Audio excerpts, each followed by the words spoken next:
Poster ಕಾರ್ಯಾಚರಣೆ, 8 ಮಂದಿ ಉಗ್ರರ ಬಂಧನ, 3,000 ಸ್ಫೋಟಕ AK-47 ರೈಫಲ್ ವಶ.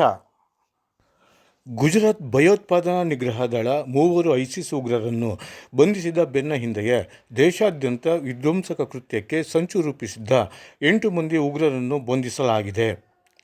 ಭದ್ರತಾ ಪಡೆಗಳ ಜತೆ ಜಮ್ಮು ಮತ್ತು ಕಾಶ್ಮೀರ ಹಾಗೂ ಹರಿಯಾಣ ಪೊಲೀಸರು ನಡೆಸಿದ ಜಂಟಿ ಕಾರ್ಯಾಚರಣೆಯಲ್ಲಿ ಕುಕೃತ್ಯಕ್ಕೆ ಪಿತೂರಿ ನಡೆಸಿದವರನ್ನು ಬಂಧಿಸಲಾಗಿದೆ.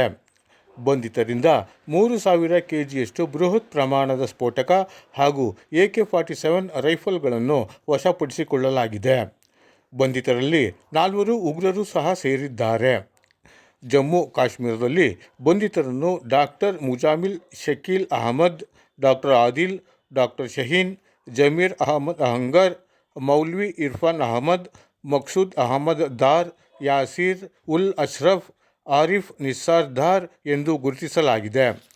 ಡಾಕ್ಟರ್ ಮುಜಾಮಿಲ್ ಹಾಗೂ ಡಾಕ್ಟರ್ ಆದಿಲ್ ಜತೆ ಸಂಪರ್ಕದಲ್ಲಿದ್ದ ಫರೀದಾಬಾದ್ ಮೂಲದ ವೈದ್ಯೆ ಡಾಕ್ಟರ್ ಶಹೀನ್ ಶಾಹಿದ್ ಎಂಬಾಕೆಯನ್ನು ಸಹ ಲಕ್ನೋದಲ್ಲಿ ಪೊಲೀಸರು ಬಂಧಿಸಿದ್ದಾರೆ.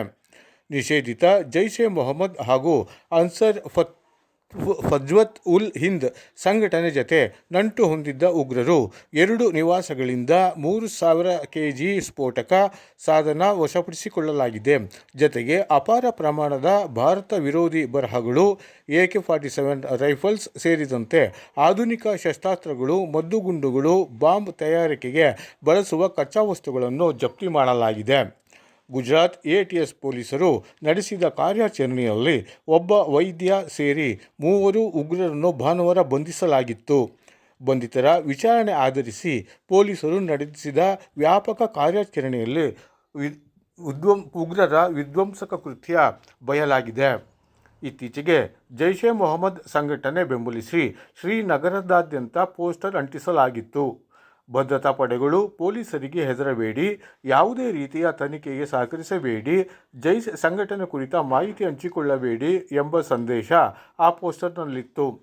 ಪೋಸ್ಟರ್ ಹಚ್ಚಿದ ಪ್ರದೇಶದಲ್ಲಿನ CCTV ದೃಶ್ಯಾವಳಿಗಳನ್ನು ಆಧರಿಸಿ ಕಾರ್ಯಾಚರಣೆಗೆ ಇಳಿದ ಪೊಲೀಸರಿಗೆ ಸಹರನ್ಪುರದಲ್ಲಿದ್ದ ವೈದ್ಯ ಡಾಕ್ಟರ್ ಆದಿಲ್ ರಾಥೋರ್ ಸೆರೆ ಸಿಕ್ಕಿದ್ದಾನೆ. ಆತ ನೀಡಿದ ಮಾಹಿತಿ ಆಧರಿಸಿ ತನಿಖೆಗೆ ಇಳಿದ ಪೊಲೀಸರಿಗೆ ಫರೀದಾಬಾದ್ನಲ್ಲಿದ್ದ ವೈದ್ಯ ಡಾಕ್ಟರ್ ಮುಜಾಮಿಲ್ ಮನೆಯಲ್ಲಿ ಅಪಾರ ಪ್ರಮಾಣದ ಸ್ಫೋಟಕ ಸಾಧನ ಪತ್ತೆಯಾಗಿದೆ ಎಂದು ಪೊಲೀಸರು ತಿಳಿಸಿದ್ದಾರೆ. ಪೊಲೀಸರು ನಡೆಸಿದ ಕಾರ್ಯಾಚರಣೆಯಲ್ಲಿ ವೈಟ್ ಕಾಲರ್ ಉಗ್ರವಾದದ ಮುಖ ಅನಾವರಣಗೊಂಡಿದೆ.